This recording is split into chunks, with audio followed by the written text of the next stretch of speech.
في وسط الجبال والاطلال. وفي احد الايام كان في قتال مشتعل ما بين اقوى 2 محاربين في الوقت ده على الاطلاق، وحملهم كان عجوز بس انما نينجا بيستخدم كل قوته بيقوم على تيري مارتن نيران الواد بيطير لبعيد. بيجهز له كمان هجمه بيركزها في نقطه واحده بيكون خلاص هيسيبه، لكن الواد وقتها بيقول هو انت كده؟ طب تعالى لي بقى يا حبيبي. بيستخدم قوه الماء وبيقدر يخرج تنين اسطوري. التنين وقتها بيهجم على الراجل العجوز، لكن العجوز مش سهل يا حبيبي، بيتفادى بسهوله ومن ثم بيستخدم احدى قدراته بيقدر بالفعل يقسمه نصين في لمح البصر. بعدها بينطلق بسرعه اتجاه دول بيكون خلاص هيسيبه، لكن بفعل سرعته بيقدر يتفاداها في اخر لحظه. ايه يا ابن اللعيبه؟ بيستمر القتال ما بينهم وضربات اسطوريه متكرره بدون توقف. العجوز وقتها بيكرر المزاله دي وبيفعل كل قوته بينزل عليه بعده صواعق مميته، لكن وفي وسط كل اللي بيحصل ده بنتفاجئ بشخص غريب نازل عليهم من السماء. ايوه يا صاحبي، ده هو بطلنا شو، شاب طويل غلبان مدمن العاب الفيديو لدرجه ان بقاله 3 ايام ما قامش من على جهاز البلاي ستيشن. يا نهار ابيض، 90 ساعه يا فاجر. وهو بسبب المده الطويله اللي هو قعدها قدام الجهاز دي كلها فبيحصل صعقه كهربائيه ولو بينتقل لعالم اللعبه ذات نفسه. ايوه زي ما سمعت كده، وهو ده بيفسر لنا الدخول الغريب اللي هو دخله من شويه ده. المهم هو وقتها بيفوق وبيكون مستغرب من المشهد اللي قدامه، لكن الجهاز بتاع البلاي ستيشن وقتها بينزل عليه والواد بيشوفه. عارف ساعتها انه داخل عالم اللعبه اللي كان بيلعبها. بيقولوا اخيرا حلم اتحقق وانتقلت لعالم اللعبه بتاعتي، وبوم ولا حين غير ضربه قاتله بتعدي من جنبه كانت تهدي بحياته. ايوه دي هي الاثار الجانبيه المدعكه اللي شغاله قدامه، بس هما مين الاثنين دول بالظبط وبيتقاتلوا على ايه اصلا؟ لسه ما حدش يعرف ايه السبب. المهم وبينما هو قاعد مرعوب ومش عارف يعمل اي حاجه بيظهر لي فجاه الجن الازرق وبيقول له شبيك لبيك عمك علاء بين ايديك، جني خارق اقدر ازود قوه القتال وارفع المهارات عندك واعمل فيك اللي ما يتعملش، بس الكلام ده كله طبعا مش ببلاش يا حبيبي، كله بحسابه. ايه هتدفع فيزا ولا كاش ولا عن طريق عمله البكتوين؟ بيقول له فلوس ايه يا عم الحاج ترانه ونبي، ده انا غلبان على بابا لا شحات قد الدنيا. هي الجن وقتها اتعصب وعرف انه شحات شكله شكل الباقيين، فبيقول شكلنا كده مش هنعرف نطلع بمصلحه من وراه. بيرجع له تاني بيقول له طيب بص يا عم، انت تقدر تاخد كارد دلوقتي وتبقى تدفع الفلوس بعدين، وبما انك عميل مميز عندي وانا حبيتك بصراحه فانا هديك قلعه تدريب كمان هديه يا عم. ايه قلت ايه؟ الواد بيوافق بالفعل والجن بعدها بيبدا يديله المهارات الاسطوريه واحيانا تلو الاخرى. بعدها بيصنع له القلعه اللي هيتدرب فيها كمان والوضع اخر حلاوه. شوف الواد اللي بيفكر مع نفسه كده الولد بيقول لا بما ان القلعه دي تعتبر ببلاش فانا ممكن ابيعها واكسب من وراها ملايين وابقى اغنى واحد في العالم، لكن وقتها الجن بيقول له خلي بالك القلعه دي ملك ليك انت بس وما ينفعش تبيعها لاي حد تاني، وده لانك مش بتنتمي لاي قبيله من قبائل العالم ده ومحدش هيرضى يشتريها منك. الواد ساعتها اتصرم يا عيني بيقول له قصدك ايه؟ قصدك ايه يا ابن الارمه؟ بس بعدها بيقول طيب عادي ما انا ممكن افضل اتدرب لحد ما ارفع من قدراتي وابقى اقوى شخص في العالم ده، وساعتها بقى انا هبقى غني غنى فاحش. لكن الجن رد عليه وقال له انا مش عاوز اخرب عليك فرحتك، لكنك برضو مش هتقدر تزود من قوتك هنا، وده لانك عشان تحصل على القوه اللي انت بتقول عليها دي فانت محتاج تشوف الاول اذا كان عندك قوه روحيه اصلا او لا، وبما انك من عالم خارجي اصلا فانت اكيد ما عندكش جذور ولا قوه روحيه، حتى جرب كده بنفسك. وفعلا لو بيحط ايده على جهاز الكشف عن القوه الروحيه والمفاجاه انه بيطلع بالفعل معدوم القوه. يخرب بيت ام حظك الهباء. الجن وقتها بيقول له حظك طلع منتن يلا، وده لاني مش بقدر امد حد بالقوه الروحيه، شكلك كده مش هتقدر تطور من قوتك ابدا، لكن على العموم بالتوفيق يا صاحبي. يلا بقى اسيبك انا عشان عندي عملاء تانيين عاوز انصب عليهم، وبيسيبوه يمشي. الواد بيقول له خد هنا يا ابن الهرمه، لكنه كان اختفى يا صاحبي حرفيا فص ملح وداب. بتعدي بعدها الايام وبعد مرور 5 سنوات كان شو استقر بيه الوضع في العالم ده وبدا انه ياخد عليه. ده كمان فتح قلعه تدريب خاصه بيه واتخذ تلميذه كده بيدربها على فنون القتال، فشو بالفعل مهاراته القتاليه عاليه لكن كل مشكلته مع الطاقه الروحيه السحر يعني، واللي عدم امتلاكه بيجعل من شو انسان عادي زيه زيك ما يقدرش يستحمل يقع من الدور الثاني. بس شو دلوقتي بقى وعلى عكس المتوقع كان بدا يتقبل فكره انه انسان عادي، لا وده حبها كمان. بيقول ما فيش احلى من انك تكون انسان عادي عايش في سلام نفسي وهدوء وسكينه بعيدا بقى عن حرب القبائل والعشائر التانية والحوارات دي كلها اللي ملناش دعوه بيها. بيطلع ساعتها على تلميذته اللي كان باين عليها انها بنت عاديه من اراضي البشر برضه، واللي بالمناسبه بيكون اسمها سو. بتقول له بقول لك ايه يا زعيم، الطاقه الروحيه اللي هنا نفذت والاكل خلص والحاله حرفيا بقت ضنك على الاخر، معكش اي قرشين كده نجرب نشتري بيهم شويه رز ولا حاجه؟ شو اول ما سمع سيره الفلوس قال لها عندي ليكي تدريب جبار، تدريب هيخلي مهاراتك تضرب في السماء وتولع نار، لكن بقى عشان ادربك التدريب ده فانا عندي ليكي شرطين. في الاول الشرط الاول انك تمسكي نفسك عن الاكل لمده 8 ايام، والثاني هو انك تنفذي الشرط الاول. يا ابن النصابه بقى كل ده عشان توفر قرشين ده، لكن البنت بقى افتكرته بيتكلم جد وبتتحمس على اخر. بتقول له تمام يا زعيم اعتبرني صايمه من النهارده. احنا كده بقى نقدر نقول ان عمليه النصب والاحتيال قد تمت بنجاح. وفي نفس الوقت ده كان البنتين دول معديين من جنب المكتبه دي، والبنت الصغيره الكتب اللي فيها بتلفت انتباهها، فبتقول لاختها الكبيره انها عاوزه تشتري كتاب من دول، لكن اختها بترفض، بتقول لها بلا كلام فارغ، ده الكتب دي هي كاتبها مالهاش اي 30 لازمه، صاحب المحل عاملها بس عشان يكسب منها فلوس مش اكتر. لكن وقتها صاحب المكتبه بنفسه بيرد عليها، واللي هو مين؟ ايوه هو شو يا صديقي. فهو فتح المكتبه دي عشان يبيع الكتب اللي فيها ويسترزق منها باي حاجه. بيقول لها انت عاوزه تشتري كتاب تطوير المهارات السحري مش كده؟ ايه الكتاب ده كتاب اسطوري جدا على فكره، وانصحك بيه، خصوصا كمان ان انت مهاراتك في السحر عاليه وقدراتك ملهاش مثيل، وبقراءه الكتاب ده مع التدريب المكثف فانت كده هتقدر تكوني اقوى شخص في العالم. اكشح يا عم، شو اكشح وهو حد واخد منها حاجه. لكن بقى الاخت الكبيره واللي اسمها روزا بالمناسبه كانت كاشحه كل العيب وفاهمه هو بيعمل ايه بالظبط. بتقول له هل كل الزباين بتقول لهم كده برضه؟ الواد ساعتها انصرم وقال لها لا لا لا لا لا، المحل ده محل محترم بعد اذنك، ما تعمليش سوم عليه. بتقول له محترم طب اخويا على جثه امي لو اشتريت من عندك حاجه. لكن وقتها البنت الصغيره بتتعصب من كلام اختها وبتفعل كل قوتها وجسمها بيتضخم وبيكبر يا جدعان. هي يا جماعه هي دي نفسها الطفله البريئه. شو ساعتها استغل الموقف بيقول لها شفت بقى ان انا كلامي طلع صح، ما انت طلعت قويه وزي الفل اهو يا بنت النار. روزا وقتها عرفت ان مفيش مفر، فبتقرر تشتري الكتاب ده وتريح دماغها. وفي خلال ما كانوا هما واخدين الكتاب وراجعين، روزا بتبدا تفكر في كلام شو، بتقول في الحقيقه هو كلامه صح نوعا ما، فلو احنا قضينا طول اليوم في التدريب فاحنا كده مش هندي اي مجال علينا عشان يفكر. لكن بقى على العكس تماما، لو احنا استخدمنا الكتب وقرأناها فاحنا كده هندي مجال علينا عشان يشتغل، وساعتها احنا نقدر نخترع مهارات جديده. وبالفعل روزا بتاخد الكتاب من اختها وبتفتحه وبتبدا تقرا فيه، لكن هوبا الكتاب بيبدا يتوقف فجاه وبيخرج منه لون موف برا. ده ايه اللي بيحصل ده؟ الطاقه وقتها بتدخل بالكامل جوه جسم روزا اللي بتحس بتغير رهيب وقوه ملهاش مثيل، حست ان قوتها اتغيرت مره واحده. يا ترى بقى هو ايه حكايه الكتاب ده بالظبط؟ ايه هي قصته ومصدر القوه ده جاي منين؟ لكن شكله كده شو ذات نفسه مش عارف بحاجه شكل كده، والا طبعا ما كانش بقى والله اعلم. المهم بقى في نفس الوقت ده بنشوف جنود عشيرة ودا تشينج شغالين يتدربوا على تطوير مهاراتهم، والوضع متدهور على الاخر. القائد كمان بيقول لهم شدوا حيلكم يا شباب، وده لان حرب القبائل خلاص على الابواب، وهي اللي فيها بتنشا حرب ما بين القبائل وبعضهم البعض، والفايز فيها بيحصل على غنايم القبائل التانيين وهكذا. لكن زي ما عشيرة تشينج في الوقت ده كان قاعد مرعوب على الاخر، بيقول انا لازم اوصل لمرحله عاليه جدا من القوه في اليومين الجايين دول، لازم الاقي حل باي طريقه، لازم الاقي حل، وده لان لو ما لقيتش حل للموضوع ده فالعشيره بتاعتها هيتم ابادتها بالكامل. بيفتكر وقتها اللي حصل له قبل 3 ايام، بيفتكر لما هو كان بيحارب الذئب العملاق وسط جنوده، هم وقتها بذلوا كل قوتهم عشان يقتلوه، وكل ده عشان يحصلوا على النواه الاسطوريه اللي موجوده جواه. الزعيم وقتها بيقرر ان المعركه بفعل كل قوته بيدي الواحده بتخلص عليه، لسه بقى بيمديله عشان ياخد النواه، بنتفاجئ باللي سحبها منه في اخر لحظه. ايوه ده احتيان سيد الظلام، بيقول له شكرا يا حاج تشين، شكرا بجد على النواه الاسطوريه.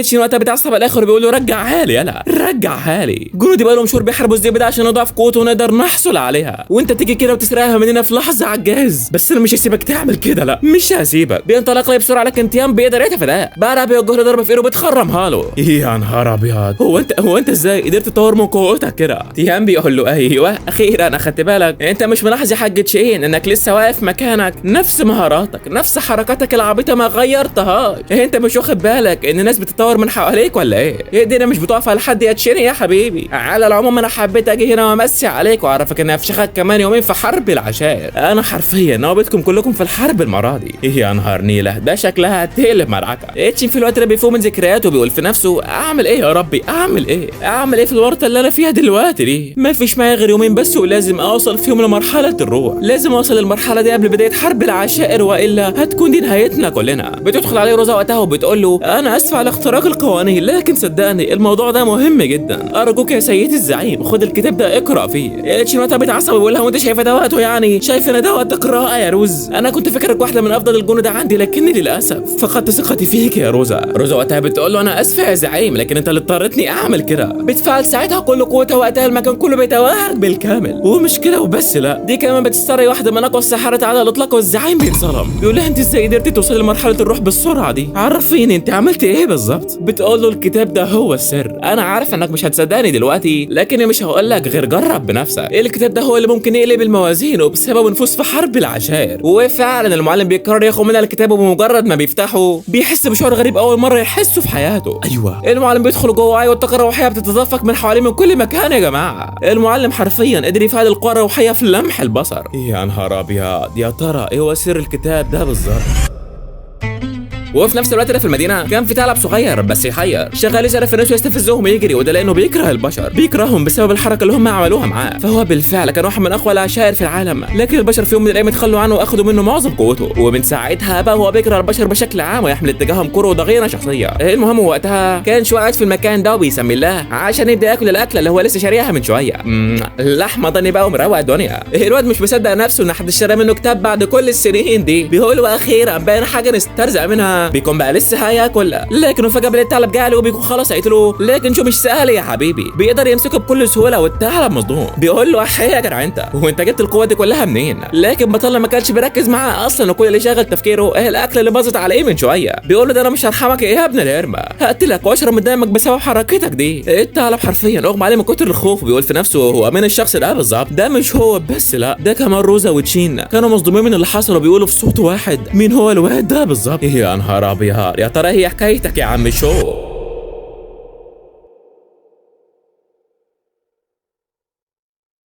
المعلم شنو وقتها بيقول روزا جاهز نفسها عشان خاطر هما هيروحوا المكان الواد اللي اداهم الكتاب ذات نفسه. هو اللي هو مين؟ ايوه هو شو سيد المعلمين يا صديقي، هو اللي كان في الوقت ده ماشي في امان الله في الغابه ومروق دماغه على الاخر، حاطط كمان الثعلب المكار على ظهره، هو الوضع مع اخر حلاوه. لكن وفجاه الثعلب المكار بيفوق وبيكون مستغرب، بيقول انا اللي جابني هنا وبعمل ايه اصلا؟ بيفتكر وقتها اللي حصل معاه لما هو اغمى عليه، وبيعرف انه هو اللي عمل فيه كده، فبيتعصب جامد وبيفعل كوته وبيهجم عليه، وهوبا هو اللي بيطير لبعيد. يا نهار ابيض، الثعلب مصدوم حرفيا. شو وقتها بياخد باله منه فبيقول لا انت ايه اللي وقعت من على ظهري يا ابن الارمه. بياخده وبيحطه في قلب الصندوق ده وبيقفل عليه، وبعدها بيكمل مشي. الثعلب بقى كان متعصب على الاخر وبيقول في نفسه ازاي ابن الارمه ده يعمل كده مع ثعلب عسول وامير زيي؟ وهوب السكينه بتقع عليه والثعلب بينصرم حرفيا. بيقول هي لسه السكينه الروحيه الاسطوريه ولا انا بيتهيالي؟ بيخاف منها وبيفضل يتحرك يمينه وشماله ويعمل قلبان في المكان. ساعتها بقى شو بيحس بدربكه جوه الصندوق فبيفتحها عشان يشوف هو فيه ايه. بيلاقي الثعلب عانه مش مريح فبيقول له ما تهدى يا حبيبي، وبالفعل الثعلب بيجيب وراه بيخاف منه من تاني. ايوه يا حاج شويه جامد يا ما فيش منك اتنين. وفي نفس الوقت ده كان الحاج تشين ومع روزا بيوصلوا على مكان اقامه شو بالفعل، وروزا بتنده عليه بتقول له سامعني قال هنا اطلع بسرعه عشان السير تشين زي ما عشيره تشين عاوز يقابلك. لكن تشين بسرعه بيحط على بقها بيقول لها خلاص يا بنت الهربه، شخص مهم زي ده اكيد ليه اسبابه الخاصه اللي تخليه قاعد هنا، احنا لازم نتصرف معاه كاننا بشر عاديين جايين هنا عشان نطلب منه المساعده مش اكتر. اخ يا جدعان اخ لو عرفت هو مين بقى انت يا شويه منتن يا جربوع اللي يطلع من وراك كل ده. المهم هما بيدخلوا على القلعه دي وقتها وبيلاقوا الاشخاص الغريبه دول بيرحبوا بيهم. العيال وقتها بتنصدم وبيكونوش عارفين هما مين دول بالظبط، ولا انا والله اعرف هما مين دول يا صديقي. المهم بعدها بتطلع عليهم سو بتسلم عليهم بتقول لهم يا اهلا وسهلا بضيوفنا الكرام،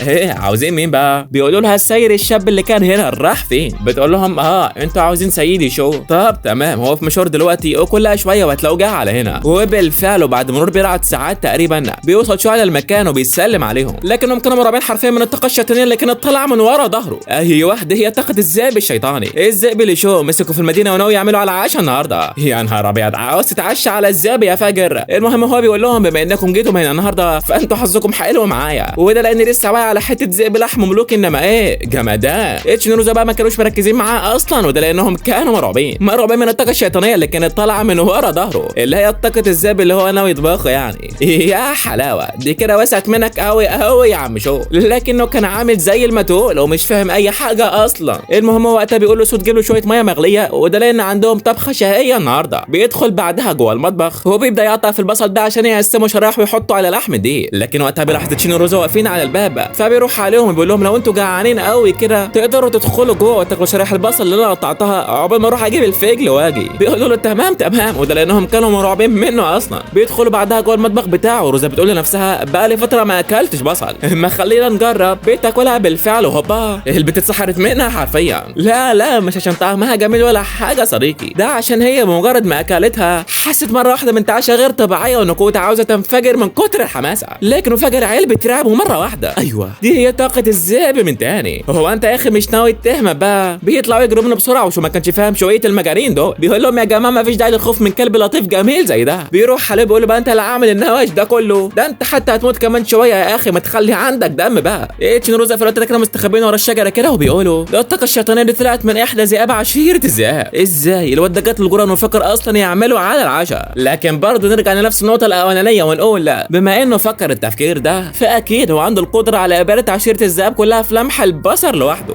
يا لو تعرف الكلام اللي بيتقال عليك ده بدل ما انت عامل زي العبيط كده. المهم وقتها بتدخل عليه صوب بتقول له جبت لك الميه هي يا زعيم. بتروح بعدها تجاه الذئب وبتقول له واو الذئب ده لطيف وجامد جدا، ايه رايك يا معلمي نسيبه عايش معانا احسن ما ناكله؟ شو قالها والله هو لطيف وكل حاجه بس انا عندي ضيوف وخلاص وعدتهم بالاكله دي يا سو. لكن الضيوف ذات نفسهم مش عاوزين يا حبيبي، بيقولوا له لا لا لا لا تسلم تسلم كتر خيرك احنا مش جعانين. اصل الصراحه يعني يا شو هو في حد يفكر يطبخ ذئب؟ ده نامي ما عملتهاش. المهم شو بقى لما لقاهم مصرين بيقول لهم خلاص يا جدعان خلينا يتربى في عزنا، او حتى كلب زي العسل في شبه من الكلب اللي انا كنت مربيه قبل ما انتقل للعالم ده. روزا لاحظتها بقى بتقول زعيم هاتشين انا ملاحظه ان البنت اللي معاه دي بنت عاديه من اراضي البشر، ما عندهاش اي قدرات ولا بطيخ، ورغم ذلك هي واقفه قدام الذئب الشيطاني وما عندهاش ولا ذره خوف حتى. انا ما بقتش فاهمه اي حاجه. اتش وقتها بيقول لها هو انت لسه واخده بالك من ده المكان ده اصلا من ساعه ما جيناه هو كله غريب في غريب، من اول الاشخاص الغريبه اللي ظهرت والبصل الروحي والفجل الخرافي، حرفيا كل حاجه غريبه. بيركز مع راحته كده وبيبص على السكينه اللي كانت في اتش وبيقول لا يا نهار ابيض اوعى تكون هي سكينه طائفه الروح الاسطوريه.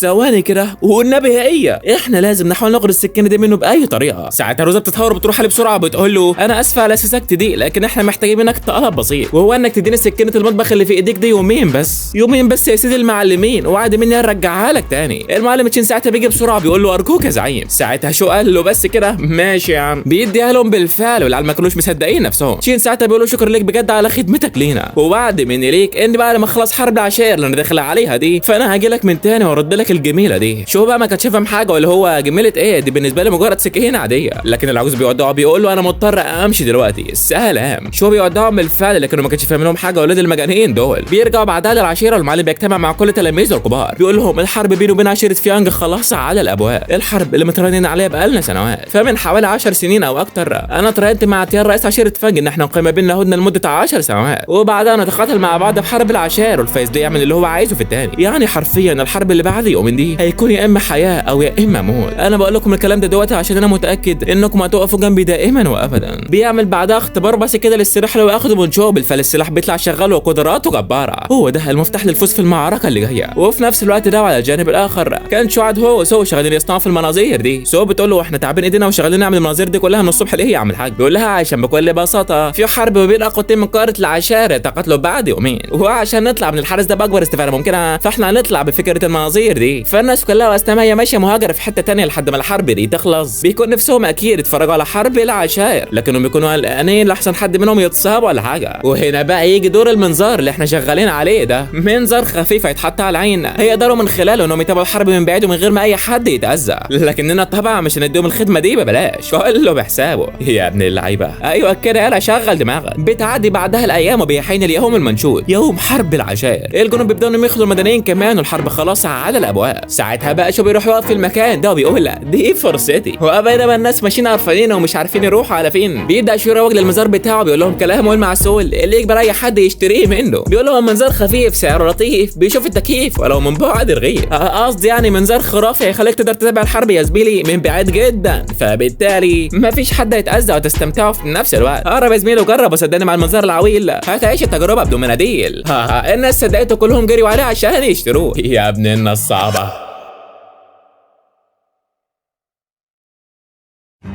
وفي نفس الوقت لكن الزعيم تشين وصل عند المكان المتفق عليه وبيجهز نفسه عشان يبدا الحرب. العشيرتين كمان بيقفوا قدام بعض وقتها والحرب خلاص على الابواب. الزعيم تشين وقتها بيستعد وبينزل على ارض الحلبه وهوبا بيوصل على المكان الاسد اللي قدراته ملهاش مثيل. تيان اسطوره الاساطير بيقول له عامل ايه يا حاج تشين والله وليك وحشه، جاهز تموت ولا مش جاهز؟ تشين بيقول له جاهز لموتك يا ابن الهرمه. بينطلق عليه بسرعه والضرب بيشتغل من كل اتجاه. تشين بيحاول يديله ضربه لولا بيها لكن تيان بيقدر يتفاداه. بعدها بيهجم عليه وتشين برضه بيهجم عليه والهجمتين بيتلاقوا. بيتلاقوا وبيعملوا قلبان في المكان وسط ظهور وحماسه الجميع. تيام بيقول له هكذا اذا قدرت توصل لمرحله الروح واخيرا لكن لسه قدامك المشوار طويل يا صاحبي. وبيدوا له هجمه بالطياره بعيد. يا نهار ابيض تيان حرفيا قوته لا تصدق. المعلم تشين وقتها كان مرعوب بيكح تراب مش قادر انه يتحرك. بيقول له انت قدرت بالفعل انك توصل لمرحله الروح المستوى الثالث، انا ما كنتش متوقع انك بالقوه دي كلها. تيام بيقول له بكل برود طبعا وصلت، انا مفعل مرحله الروح بقالي اكتر من 20 سنه يا حبيبي. حبيبي انت خسران الرهان ده من البدايه اصلا. شين في الوقت ده بيتعصب وبيقول له انت طول الوقت ده كنت بتخدعني ومفهمني انك ضعيف يالا يا ابن الهرمه، ده انا مش هسيبك يالا. لكن تيام ما بيردش عليه وبيهجم عليه على طول، بيفضل يوجه له ضربات ورا ضربات عليه. شين حرفيا كان بيعاني مش قادر انه يتحرك تاني. تيام بيفعل كمان 3 نسخ منه اسطوريه وبيفضل يهجم عليه ويعجب فيه من كل مكان. الكل كان مصدوم ومفيش حد فاهم اي حاجه. المعلم تشين وقتها بيطير لبعيد وبيكون خلاص هيودع، لكن هل تفتكر ان دي النهايه يا سيدي المعلمين؟ ده على جثتي يا بني ادمين. تشين وقتها بيهدي حاله وبيقول لا، فرق القوه ما بيني وما بينه شاسع جدا، شكل كده هضطر نستخدم السلاح الاسطوري. اوبا، ده شكله كده القتال هينتقل لمنحنى اخر. الشباب اللي اشتروا المناظير وقتها كانوا واقفين فرحانين وعلى التل مروقين، وهو ده لانهم كانوا شايفين القتال العنيف اللي كان ما بين القائدين. شين وقتها بيقول فرق القوى ما بيننا شاسع جدا، ده لولا ان انا بس فتحت كتاب السيد شو وقرأت فيه وقدرت اوصل لمرحله الروح ما كانش زماني عايش دلوقتي اصلا، انا لازم اتصرف. بيفكر وقتها يطلع السلاح الاسطوري، لكن تيام بيقول له هي يا حبيبي مالك كشيت وجبت وراك كده ليه؟ ما تورينا اي حاجه من مهاراتك اللي انت مخبيها كده، ولا اقول لك ما توريني السلاح الاسطوري اللي انت مخبيه ده بيعمل ايه، ولا انت مكسوف تطلعه بقى؟ شين ساعتها انصرم بيقول له انت عرفت منين ان انا مخبي سلاح سري ورا ظهري؟ بيقول له عارف يا حبيبي، وعارف كمان انك بتخطط توقعني خلصه وتاخدني على اخوانا يا خلبوس، بس انا مش هسيبك تعمل كده ابدا يا روحي. بيفعل ساعتها كل قوته بيخرج قوته الاسطوريه اللي كان مخبيها. الكل ساعتها بيصرم، هو كان بيخبي القوه دي كلها فين؟ نعم يا ساده، تلك هي قوه السيف الاسطوري تشاندرا، تقنيه اسطوريه خرافيه ملعونه تم لعنها من قبل زعيم العشائر في الماضي، وتم توريث لعنها من جيل لاخر الى ان وصلنا الى ذلك اليوم والذي فيه الكل كان مصدوم من استخدام تيل التقنيه الملعونه دي. ده حرفيا اتعلم كل ما في وسعه عشان يقدر يقتل تشين في اليوم المنشود ده.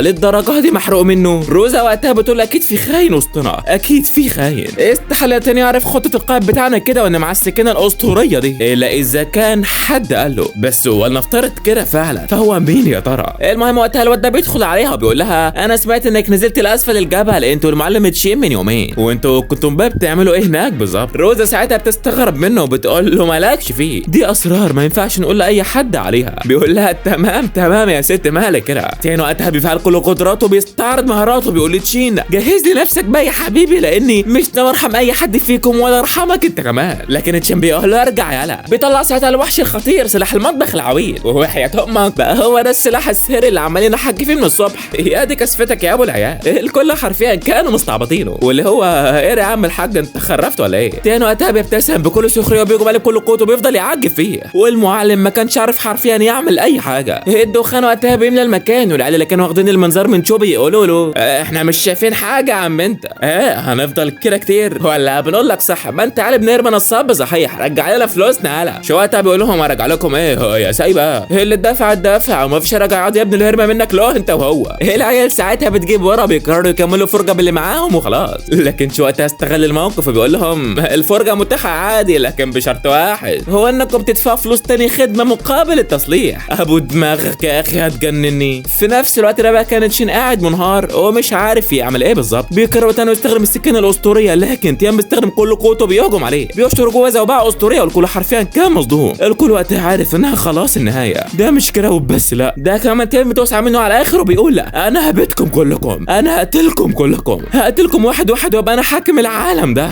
يا ابن المجنونه. لكن ساعتها تشين بيتحمس على الاخر وبيقرر عدم الاستسلام. بيسمع ساعتها شو بينادي عليه بيقول له قاوم يا زعيم، انت قدها يا زعيم، قاوم يا ريس، انت قدها يا ريس، يلا انا معاك وبشجعك دايما. شو بقى كان يقصد من التشجيع ده ايه؟ كان يقصد يحمسه عشان القتال يطول اطول فتره ممكنه. وده ليه؟ عشان شو يفضل لما الناس حوالي لاطول فتره ممكنه ويفضل يبيع لهم ويصلح لهم في المناظير. هو بما انه شغال يصلح ويبيع في المناظير ففلوسه شغاله كل لحظه تزيد وتطير. الواد ده بتاع فلوس فشخ يا جدعان، اهم حاجه عنده الفلوس، مش فارقه معاه بقى الناس تموت تولع، اهم حاجه عنده القرشين. لكن وقتها الزعيم تشين متحمس جدا من الكلام شو ده لانه معتبر مثله الاعلى اصلا. بيتخيل شو بيكلمه بيمد بكل قوته، وساعتها الزعيم بيفهم من جوه وعيه طاقته اتغيرت بشكل ملحوظ، قوته زادت. روزا وقتها لاحظت التغير الرهيب اللي حصل ده، بتقول هو ايه اللي حصل بالظبط؟ ده المعلم مره واحده قوته زادت وهالته بقت مرعبه بشكل مش طبيعي. يا نهار ابيض، هل دي اثار شو من تاني؟ يا ترى ايه قصتك بالظبط يا عم شو؟ تشين وقتها بيستخدم قوه سكينه المطبخ اللي الكل اتريق عليها وبيفعل كل قوته وبيقدر بالفعل انه ينهي القتال. يا لعيب، تيان حرفيا كان مرعوب وياخد كل جنوده بيفلسع من المكان على طول. هذه اخرة الفشخره والمسخره. ساعتها بقى جنود عشيرة تشينج بيقرروا بسرعه انهم يجروا ورا ولاد الهرمه دول عشان يخلصوا عليهم، لكن تشين بيقول لهم مفيش داعي، انا انسان مسالم بحب السلام ومش هدفي ابيد ولا ادمر ولا ارتكب اي حاجه من الحاجات الشانعه دي، لكن انا كل هدفي في الحياه دي اننا نعيش كلنا بسلام، واظن دي هي رغبه سيدي شو. يخرب بيت ابوك شو مين ده كان واقف على التل حزين لان الناس كانوا شغالين يمشوا يا امين. بيقول لهم يا جدعان حياة ابوكوا تعالوا يا جدعان، القتال لسه ما خلصش والله، تعالوا بس شوفوا قتال الذئب العبيط مع الوحش الموزاريلا، قتال عظيم ورب الكعبه يا جدعان. بيفقد الامل وبيفضل ماشي وهو حزين وبيقول لا كله راح، المشروع اللي انا شغال عليه بقالي سنين وسنين راح، ايدي وجعتني من كتر ما انا شغال اعمل المناظير وفي الاخر ما طلعناش منها باي نيله. وبينما هو مش مكتئب وحزين بتظهر عليه فجاه احدى الفتيات وبتقول له قلبي فينك من زمان يا روحي، احنا مش اتفقنا نتقابل فوق الجبل، اخرت لك كده يا حبي. بيقولها كنت بجيب لك الشوكولاته، اللي بتحبيها يا عمري. البنت بتقول له تسلم ايدك يا حبيبي ده من ذوقك، انا بحبك يا عمري. قال لها وانا كمان يا قلبي. وهو بيظهر في المكان حبيبها الحقيقي بيقول لها عمري ايه ده مين ابن الهرمه اللي معاك ده؟ بتقول له مين ايه ده هو انت مين يا عم انت؟ بيقول لها انا هو حبيبي. بتقول له حبيبي مين انا اعرفك اصلا؟ يلا يابا امشي من هنا وطرانا. بيقول لها امال ايه تفسير اللي حصل من شويه ده؟ مش كنت بتقولي لي يا عمري مش يا عمري وبتحبيني؟ بتقول له سوء تفاهم يالا انت فهمت غلط غرفه ده يا بقى. قال لها سوء تفاهم هو يالا خساره فيك الشوكولاته يا بنت الهرمه. هو بيسيبهم ويمشي ده على اساس انه كان جايب لها حاجه اصلا. المهم وفي نفس الوقت ده كان تيان قاعد في المكان ده ومتعصب على الاخر، جايب كمان الواد الجاسوس اللي هو كان زرع في وسط عشيره تشينج وبيقول له ايه تفسيرك للي حاصل ده؟ بقى انا شغال بربي فيك وبطور من قدرتك بقالي حوالي اكتر من 17 سنه وتيجي انت في الاخر وتقول لي معلومات مزيفه. اللي هو بيقول له ده سوء تفاهم وحصل يا معلمي، والله انا ما كنتش عارف ان هو مع السلاح الاسطوري اللي هو بيتكلم عليه ده، ارجوك سامحني يا زعيم. جنود تيان وقتها بيضغطوا عليه والواد مش قادر، بيقول له انا عرفت مين اللي بيساعده. ايه اللي بيساعده؟ هو مجرد شاب عادي من اراضي البشر، شاب فتح قلعه تدريب فنون قتال هناك ومستخبي وسط البشر. تيان ساعتها بيستلقى من اقوى جنوده بيقول لهم الواد ده يجيني حي او ميت. يا نهار ابيض، الاتنين دول حرفيا باين عليهم انهم ما بيرحموش.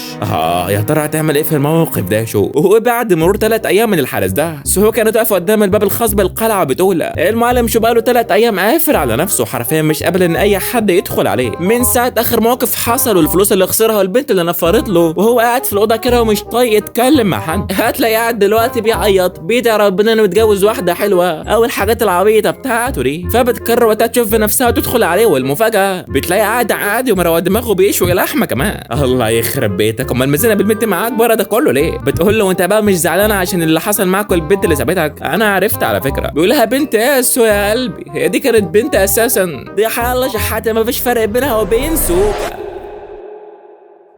وفي نفس الوقت ده في المدينه كان العجوز ده ماشي في امان الله ومروق دماغه على الاخر، لكن بموالحين غريبه فجاه بالناس شغاله تجري وتموت قدامه. يا نهار ابيض، ده ايه اللي بيحصل ده؟ ايوه دول هم الاثنين اللي بعتهم تيانا عشان يدوروا على شو. ايه العجوز وقتها بيقول لهم هو انتوا كده طب تعالوا لي بقى، وبيستعدوا وقتها لبدايه القتال. لحظه كده، هو مش ده العجوز اللي كان بيخوض القتال الرهيب مع زعيم الماء في البدايه؟ يا نهار ابيض، واخيرا ظهر. دي شكلها كده هتقلب مدعكه من دلوقتي. العيال بقى كانوا مستهزئين بيه ومفكرينه مجرد عجوز ضعيف مالوش اي 30 لازمه، لكن وقتها بفعل قوه النيران وبيملأ المكان بالكامل. العيال اتصدموا بيطلعوا يجروا من المكان بسرعه وكانوا مرعوبين من المشهد اللي شايفينه قدامهم. بيقولوا ده الراجل ده حرفيا اقوى من السيف بتاعنا بحوالي 100 ضعف، احنا ملناش اي فرصه معاه. بيحاولوا انهم يهربوا منه من كل مكان، لكن العجوز بسرعه بيستخدم قوه النيران وبيهجم عليهم. ساعتها الولد ده بسرعه بيتصدى للضربه بكل قوته، وصاحبه التاني بيجهز نفسه بياخده بيفلسعه من المكان على طول. ايه يا اولاد الايه؟ العجوز وقتها بينزل يقف في المكان ده وبيقول له شكله كده اللي جاي ما يبشرش بالخير نهائي.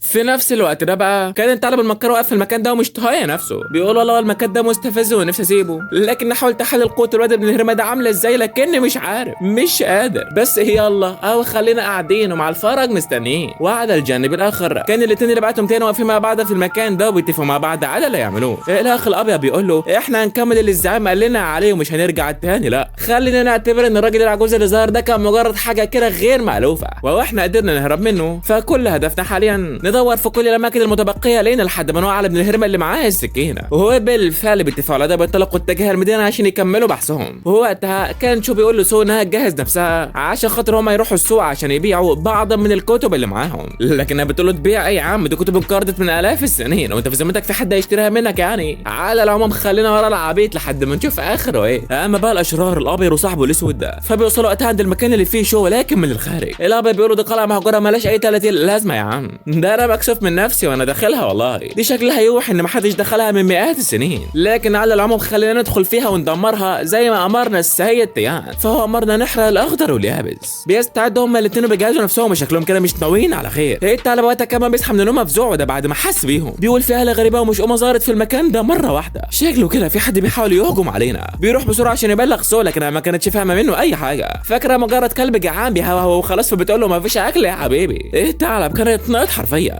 اما بقى الاثنين الاوساخ فبيستعدوا خلاص عشان ينهوا الليله، بيفعلوا كل قوتهم وبيهجموا على القلعه بهجمه اسطوريه وهوبا ولكنه حصل اي حاجه. العيال اتصرمت ما بيكونوش فاهمين هو في ايه بالظبط، وفي وسط صدمتهم دي بنتفاجئ بالسهم اللي نازل عليهم. ايوه دي القلعه هي اللي بتهجم عليهم يا جماعه. ده ايه ده؟ العيال بسرعه بيحاولوا انهم يتفادوها بكل قوتهم لكن السهم مش سايباهم في حالهم. العيال حرفيا ما كانوش مستوعبين اي حاجه. ساعتها الواد بيقول هو انت كده؟ طب تمام. بيستخدموا كل قوتهم يهجموا عليها ولكن برضه مفيش فايده. دول كمان بيقفوا الفخ الخاص بالقلعه بيفضلوا يطوحوا يمين وشمال. بعدها المكان كله بيقلب للون الاحمر والهجمات بتشتغل عليهم من كل مكان ومحدش فاهم حاجه. شو في الوقت ربع كان واقف في اوضته عادي ولا داري باي حاجه، بيفكر كمان في الكتب اللي هو عاوز يبيعها ومروق دماغه على الاخر. لكن بره عند العيال فكانوا حرفيا بيعانوا، بيحاولوا انهم يهربوا من المكان باي طريقه لكن ما فيش مفر. المكان ده حرفيا اغرب من الخيال. ساعه العيال بتحس بهلا والطاقه مشؤومه ظهرت في المكان مره واحده، واللي هي طاقه مين؟ ايوه طاقه شو سيد المعلمين يا صديقي، اللي كان وقتها لسه قاعد في الاوضه بتاعته وشغال ينش في الدبانه. هو بره عند العيال كان كل نشه بمرزبه نازله عليهم. ده حرفيا شو ظهر قدامهم مكان وحش عملاق مخيف كبير قوي شغال يهجم عليهم. كل ما يفكروا يهربوا يلاقوا اللي نازل عليهم. اما بقى شو فكان شغال يضرب في الدبانه والصرصار اللي قدامه ولا على باله. العيال هم اللي كانوا بيعانوا. شو بيظل على هذا الوضع لحد ما بيقدر في الاخر يخلص عليهم كلهم ويمحيهم من الوجود تماما. لا يا جدعان انا ما بقتش فاهم اي حاجه. هل يا ترى شو هو اقوى واحد في العالم ده لكنه مش عارف؟ هل هو بيمتلك قوه اسطوريه جباره بتظهر لاهل العشائر وبترعبهم؟ فحرفيا الواد ده مش طبيعي. التفسير الوحيد هو انه شو عايش عادي في عالم البشر وطبيعي جدا وسطهم، لكنه بقى في نظر اهل العشائر فهو كان غير مفهوم قوي بشكل مش طبيعي وهلته ملهاش مثيل.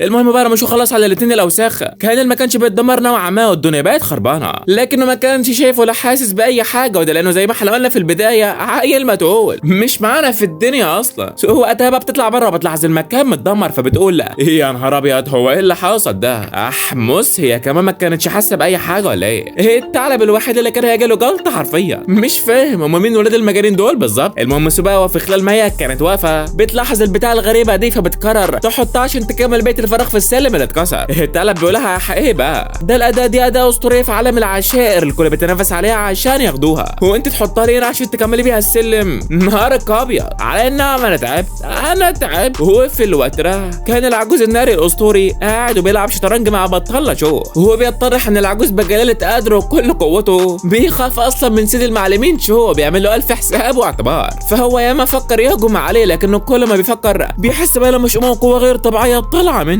شو حرفيا في نظره مش حد طبيعي. العجوز وقتها بقى بيتعصب على الاخر بيقول طفح الكيل، انا لازم اختبر قوه الولد ده. بيطلع ساعتها السلاح الاسطوري الخاص بيه وهوبا شو بيجي جنب منه في لمح البصر بيقول له ده ايه بتاع المصديه دي يا عم؟ هاتها اما اصلحها لك. العجوز اتصدم بيقول له بتاعت مصديه ايه يا عم؟ احا عليك، ده السلاح ده اسطوري من اقوى الاسلحه في ارض العشائر، ده انا قعدت سنين وسنين عشان خاطر اقدر احصل عليه. لكن شو ما بيردش عليه وبما انه اصلا شغال حداد فبياخد السلاح منه وبيبدا يظبط فيه. العجوز بقى كان واقف مصدوم من الهاله اللي طلع منه، بيقول لنفسه تتشل يوم ما فكرت تهجم عليه. تتشل؟ ده اللي زي ده ما ينفعش يتهجم عليه، ده قوته ملهاش مثيل، ده من قوه الدبه بتاعته نقرب يغمن عليا. وهو في نفس الوقت ده كان الزعيم تشين جايب احرى تلامذته وبيدخلوا عشان يردوا الجميل لشو عشان السكينه، لكنهم بمجرد ما بيدخلوا بيتفقوا بمقدار الطاقه الهائله اللي كانت في المكان ده كل ده، وشو حرفيا كان شغال يخبط على السلاح مش اكتر. الله يخرب بيتك يا عم شو، وانت جايب القوه دي كلها منين؟ الاثنين. العيال كانوا واقفين مرعوبين مش فاهمين اي حاجه، لكن وقتها شو بيخلص اصلاح السلاح وبيدي للعجوز اللي كان مرعوب، بيقول له ده انت خليت واحد من اقوى الاسلحه على الاطلاق يا سيدي. يا نهار ابيض، انا ما كنتش عمري في حياتي احلم اني امسك نصل الفأس الاسطوري. شكرا ليك بجد يا زعيم. شو بيقول في نفسه وهو بيحاول يشكرني لابن الهرمه ده، اكيد عشان ما يدفعش فلوس. شو بيقول له خلاص يا عم اخرس بقى، لو مش عاوز تدفع 10 ربع ثمن السلاح هعديها لك المره دي. الكل اتصرف. 10 ربع ايه ده؟ السلاح ده لا يقدر بثمن، ده حرفيا بثروه عشائر كامله. العجوز وقتها ما بيصدق بياخد السلاح منه، وهو بيفضل يعمل حركات حبشتها كانت بالسلاح الاسطوري وكان فرحان على الاخر. بيقول له شو انا من هنا ورايح خدامك وتحت رجليك واللي انت تؤمر بيه نفذه لك لحظتها يا زعيم. شو بقى ما كانش فاهم اي حاجه وبيقول له تمام تمام تمام. بعدها بيبص ناحيه تشون البنت اللي معاه اللي اسمها ايسر وبيقول لهم هو انتوا ايه اللي جابكم هنا انتوا كمان؟ بيقولوا له جينا لك عشان نرد لك الجميل يا سيد المعلمين. خد دي يا زعيم، دي هي رمز عشيره تشينج على مر العصور وقوتها وقدراتها ملهاش مثيل. شو بيقول له اوه كوره جميله، حلو حلو، خليها نبقى نتدفى بيها في الصيف.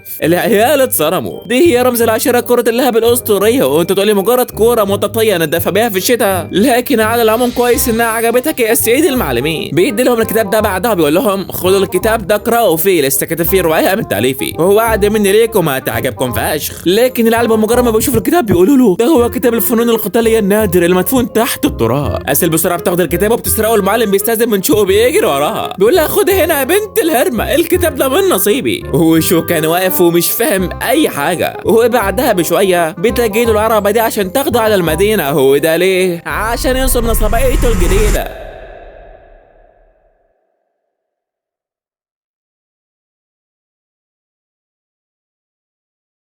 وايه هي بقى النصبايا؟ بيع يا زميلي في المدينه وفتح لي مخك واستمتع معايا. فشو كان هدفه من الذهاب للمدينه؟ انه يبيع الكتب اللي هو كتبها مره واحده ويعمل ليها تسويق من خلال المكتبات السوقيه. هي يا ابن اللعيبه اهو انت كده بقى بدات تشغل دماغك بحق وحقيقي. لكن العقل وقدراته كده هيتطوروا مره واحده؟ لا طبعا، لازم يكون في سنه غباء صديقي. وما هو الغباء اللي احنا بنتكلم عليه يا معلم؟ انه اصلا ما كانش عارف يبدا ازاي ولا هيروح عند مين. بيروح عند احد القاده الكبار وبدا يتكلم معاه، بيقول له انا عاوز اعمل معاك صفقه بنت ناس يا ابن الناس، هديك الكتب دي تنشرها لي وتسويها ليا في المدينه، وهو مقابل كده هديك 30% من الارباح يا عم. شو يضحي ولا يبالي. لكن الراجل ابن الهرمه بيقول له 30% ايه يا عم؟ الكتب قديمه، كتب معفنه ملاش اي 30 لازمه، ده مين هيشتري منك الكتب دي اصلا؟ ده انت باين عليك بتحلم يالا. ايه يا ابن الخبيثه؟ مع انه عارف زي ما كله عارف ان الكتب دي جواها مهارات واساليب قتال روحيه ملهاش مثيل، لكن الظاهر كده ان الطمع والجشع اعمى يا زميل، فهو غفله في كتابين وخدهم منه كده على الجاهز. شو بعدها بقى كان طالع بره القلعه حزين ومش عارف منين بيودي على فين. بيروح يقعد في المكان ده وبيقلب علينا مواجع وبيقول انا حظي نحس ابن هرمه، انا حظي نحس ابن هرمه. وهو بيعدي من جنب مين بالصدفه؟ ايوه روزا واختها الصغيره الوكا صديقي. الوكا على طول بتلاحظه بتقول له اختها هو النعمه هو. بيدخلوا عليه بسرعه بيلاقوه قاعد مكتئب وحزين، ولما شو بيشرح لهم السبب اللي مخليه زعلان كده والحوار اللي حصل معاه، العيال بتنصرم اللي هو كتب يا من الحاجه اللي انت مش عارف تبيعها دي نادره فجره خرافيه لا تقدر بثمن، احنا هنبيعها لك بكل سهوله. وهو بيطلع ان ابوهم اساسا بيكون واحد من افضل تجار المكاتب على الاطلاق. جات لك على معلقه من ذهب يا حاج شو. بيفرح جدا ان العيال بيحاولوا انهم يفكوها اكتر والدنيا لذيذه. لكن روزا وقتها كانت واقفه وتصرفاتها غير طبيعيه، والظاهر كده نفس النار على وشك ان تغمز يا صديقي. المهم هم بعدها بياخدوا على البيت بتاعهم اللي كان واسع وكبير وجامد جدا، وشو كان داخل فيه هو عامل زي الشحاتين يا صديقي. ده حرفيا كسف نفسه كسف العبيط. جرى ايه يالا ما تمسك نفسك كده ما لا تعرينا. بيروح يقعد بعدها على السفره اللي فيها الفواكه كمان وبيجهز نفسه عشان ياكل. منها كده شو اللي معلينا. الراجل كان واقف مستغرب حرفيا. بيسال البنات بسرعه عن مين ده، فبيقولوا له ده هو السيد شو يا زعيم، السيد اللي ادانا الاداه اللي من خلالها قدرنا نفوز في حرب العشائر. ده السيد تشم نفسه بجلاله قدره، بيترعب منه بيحترمه مش بينادله غير السيد شو. ساعتها الابا بيقول لا وعلى ايه اذا كده بقى فطلبتك يا سيد المعلمين. بيفضل ينزل عليه بالفواكه والفواكه والفواكه والواد كان طفس فشخ صديقي، شغال ياكل ومش فارقه معاه حاجه. يخرب بيت ابوك جايب التفاصيل كلها منين؟ الاب وقتها واللي اسمه الحاج عماد بالمناسبه بينادي على المساعد بتاعه بيقول له ظبط لي الدنيا مش عاوز غلطه، احنا عاوزين يبيع كل الكتب الخاصه بالسيد شوف اسرع وقت ممكن وباسرع طريقه ممكنه. لكن الواد وقتها بيقول له بس احنا كده يا زعيم هنعمل ايه في بقيه المهام التانيه اللي احنا شغالين عليها زي الزراعه والصناعه وغيره وغيره. انا شايف ان ده مش وقت الكتب خالص خالص يا زعيم. لكن الزعيم وقتها بيقول له اخرس يالا، انت هتعرفني اعمل ايه وما اعملش ايه، ما تشتغل وانت ساكت. بيتعدي بعدها الايام والكتب اللي كتبها الواد شو انتشرت كالنار في العشرين في المدينه والكل سمع بيها. ده يا جدع ده لدرجه التاثر بيها بقى بيقلدوا حركاتها وبيمثلوا مشاهدها وبالدهور كمان. يا نهار ابيض، للدرجه دي وسعت معاك يا حاج شو؟ الواد شو ده اصلا حمار باين عليه كده، بس انما ايه مؤلف قصص يا عظيم.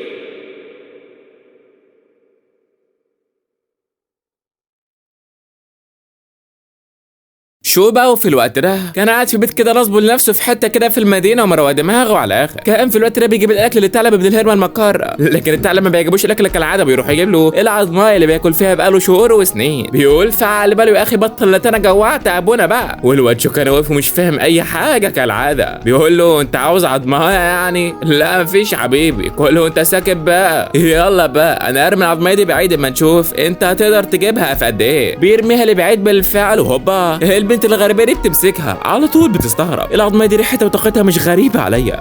احمس اوعى يكون اللي في بالي، اوعى تكون دي عظام الواد اخويا الاسود. ايه يا نهار ابيض، هو اتفحم وتحول لرماد امتى كده؟ شو وقتها بيجي عليها وبيسلم عليها وبيقول لها انا دكتور شاطر على فكره، بعرف اكشف على النبض وكده يعني. ايه رايك اما اعالج قلبك يمكن يطلع بيحب قلبي زي ما قلبي حب قلبي.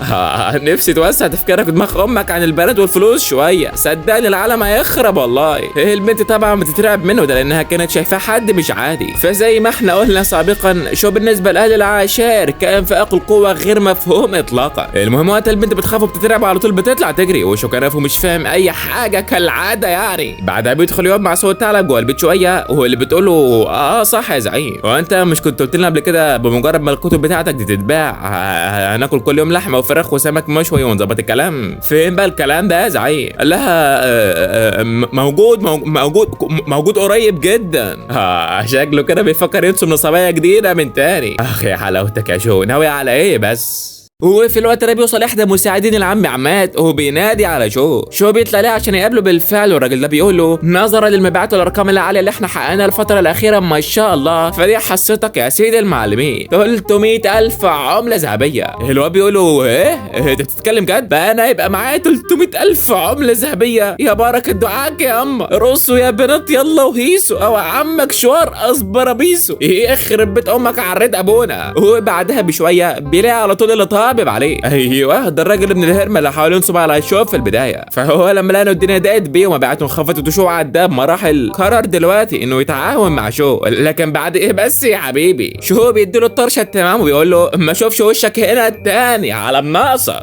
يا ابن اللعيبه، ايوه كده يا برزع ما تسميه. الراجل ساعتها انصرم وبيقول له طب بالله عليك يا سيد شو اعمل تعاون معايا. زلت لساني، كانت زلت لسانه ورب الكعبه ورب الكعبه انا ما اقصدش اضايقك يا سيدي المعلمين. طب ايه اللي يرضيه؟ 70,000 عمله فضيه، 100,000 عمله فضيه. شو بيقول له انت عارف يا حبيبي عمك عماد بعت لي كام عمله دلوقتي بيمسي عليا بيهم، بعت لي 300,000 يا حبيبي، وكمان بيقول لي دي مجرد البدايه، وانت بقى جايب لي 100,000 وبتقول لي دي كل ما تملك وعاوزني اوافق؟ غور من وشي قلع. الراجل ساعتها بيغمى عليه وما بيكونش مصدق نفسه. احسن ما هو الراجل جالك لحد بيتك وانت اللي رفضت من البدايه، كان لازمته ايه قله الذوق دي بقى؟ بيجي المساعد بتاعه وقتها وبيشيل، وساعتها بقى شو حبيبنا بيقول دي اخرة اللي زعل عمك شو يا بنت يا سو، اخرته بتكون الجحيم. ايوه يا عم شو يا جامد. وفي نفس الوقت ده كانت البنت اللي راحت لشو واقفه عن الزعيم تاني وبتبلغه بكل حاجه حصلت، بتقول له كمان ان الواد قادر يقتل الابيض والاسود بكل سهوله، احنا ازاي كده هنقدر نهزمه يا زعيم؟ يا نهار ابيض، يعني يا عيني هيتجنن، بيتعصب وبيقوم يكسر في البتاع دي بكل قوته وبيقول ازاي ابن الهرمه ده جات له الجرأه يعمل كده؟ مين هو الواد ده بالظبط؟ بس انا مش هسيبه في حاله، لا ده انا هجمع جيش العشره كله واقوى جنودها وهجم عليه وعرفه هو مين. يلا يا رجاله استعدوا. يا ترى هتعمل ايه شوف الموقف ده، وهل هتقدر انك تنتصر عليهم؟